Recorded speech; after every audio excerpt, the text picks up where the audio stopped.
हविर्हरिः सर्वलक्षणलक्षण्यो लक्ष्मीवासमितिज्ञयः निक्षरो रोहितो मार्गो हेतुर्दामोदरः सः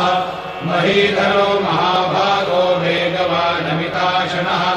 उद्भवक्षोभनो देवः श्रीधर्मः परमेश्वर शक्तिमतां श्रेष्ठो धर्मो धर्मविदुत्तमः वैकुण्ठः पुरुषः प्राणः प्राणदः प्रणवक्रतुः हिरण्यगर्भशत्रुघ्नो व्याप्तो वायुभदोक्षजः ऋतुः सुदर्शनकाशे रत्नगर्भो धरेश्वरः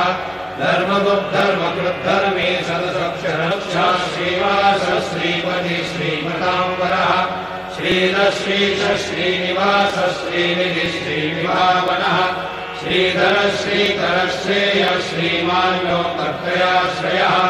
स्वक्षस्वङ्गशतानन्दो नन्दिर्ज्योतिर्गणेश्वरः विजितात्मा विधेयात्मा सत्य